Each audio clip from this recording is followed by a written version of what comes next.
बारामती येथील पेट्रोल पंपाची उधारी 2 कोटी झाली. 2 कोटी झाली. तू कशाला उधार देतो? मी तुला जेलमध्ये टाकील. मी तुला सांगतोय, विश्वासने सांगितलं किंवा कोणी सांगितलं तर द्यायचं नाही. विश्वासने सांगितलं किंवा कोणी चेअरमन असेल, हे काय चाललंय भावटपणा? 1.5 कोटी कुणाला दिलं डिझेल पेट्रोल? हा हा कोण 20 जण आला येडी का काय रे? म्हणजे मी वरनं पैसे आणायचे नाही, नालायकांनी असं 1.5 कोटीचं डिझेल पेट्रोल उधारीवर द्यायचं. तुमची काय बापाची आहे काय मार्केट कमिटी? माझ्याही बापाची नाही, तुझ्याही बापाची नाही. माझ्या शेतकऱ्यांची, व्यापाऱ्यांची, हमाल बापाड्यांची आहे. किती दिवस झाले बा तुम्ही काय करणार? हजामती करता.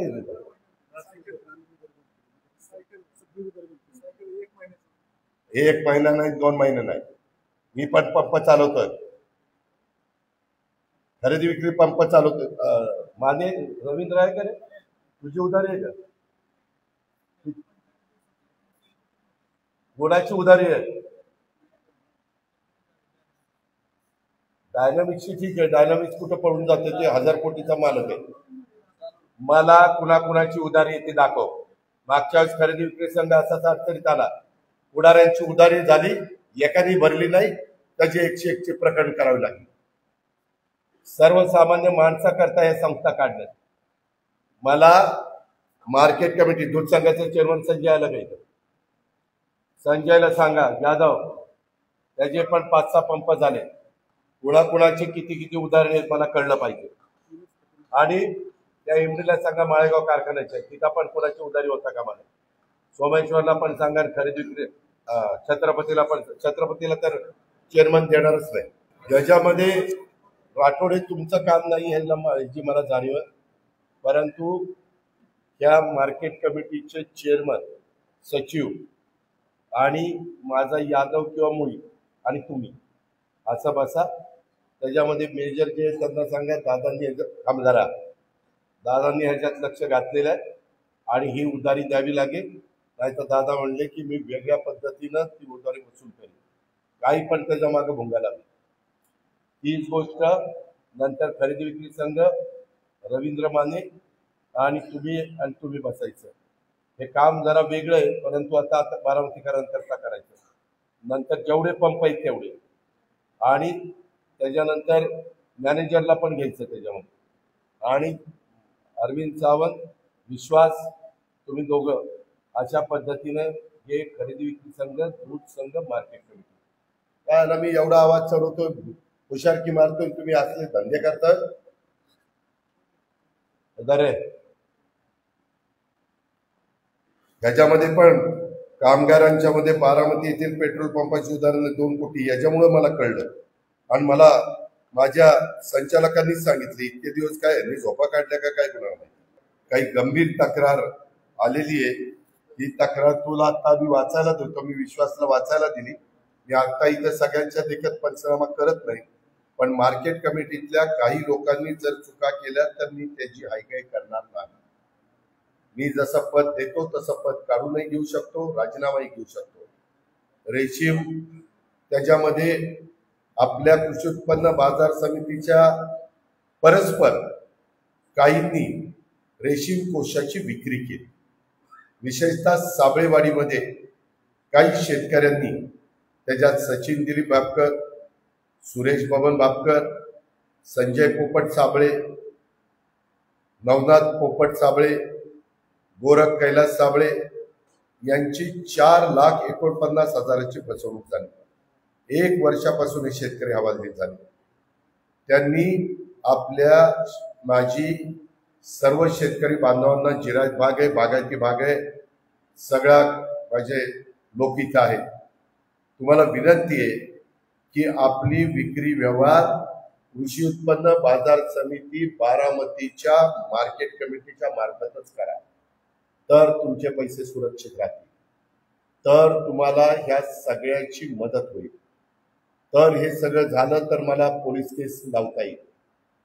त्या सगळ्या गोष्टी तुम्ही परस्पर, ते सुरेश बापकर, संजय साबळे, नवनाथ आणि गोरख आले ते इथं, कुठे आहेत? हा, कशा करता तुम्ही परस्पर विकलं? पैशाची हाव झाली होती. इकडे इकडे जरा पुढं.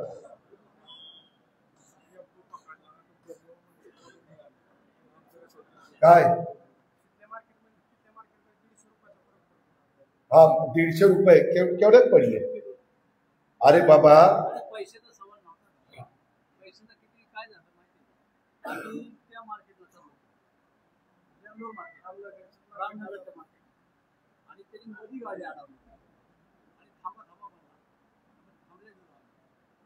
थांबल्यानंतर त्याच्या ज्या काही बोलण्याला तुम्ही फसला. मग मी सांगितलं फसा काय? तुम्ही दूध खोडी आहेत, फार मिशान दिशान सगळं काही आहे ना. मला एकच कळत नाही, मला ना सकाळपासून दादा यांनी मला फसवलं, दादा त्यांनी मला फसवलं. अरे कशाला फसायला जातात तिथं?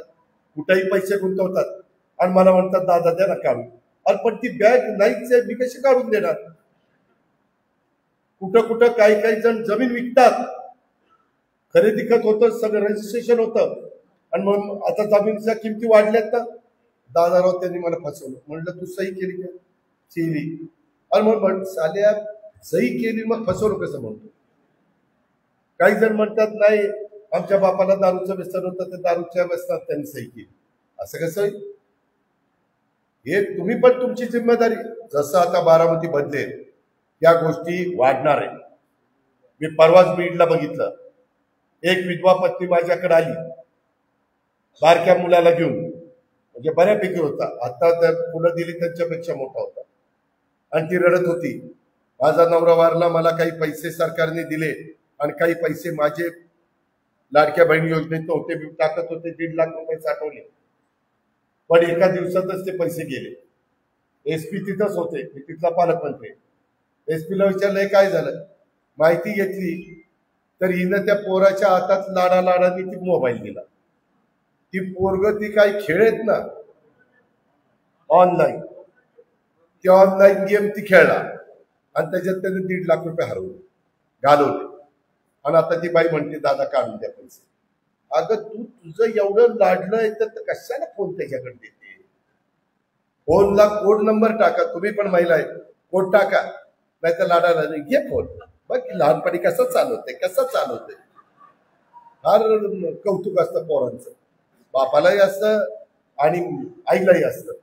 आणि मग असा का भोंगा लागतोय कधीतरी की विचारता सोय नाही. मी मुद्दाम काय सांगतोय, आत्ताच गेल्या आठवड्यात ते प्रकरण घडलंय. त्याच्यामुळे बापानी पण लाडाला पोराला फोन देऊ नका. आणि द्यायचं झालं तर तुमचे कोड असे ठेवा की ते परस्पर पैसे तिकडे जाणार नाही. त्यांनी पण मराठी कुठे ती सचिन, हा, आज त्यांनी मला एक कार्ड दिलं. म्हणलं कसलं रे? म्हणले दादा कुठेही गेला तर त्या कार्डवरून तुम्ही तुमचे पैसे काढू शकता. शाबास म्हणलं, हे कार्ड कुणाच्या तरी हातात जाऊ दे. दादा फिरतोय, राजकारण करतोय, आणि असंच आहे ना कुठेही देशात जगात कुठेही गेला तर. आता कुठे जगात जायचं? हीच बारामती, हीच तुम्ही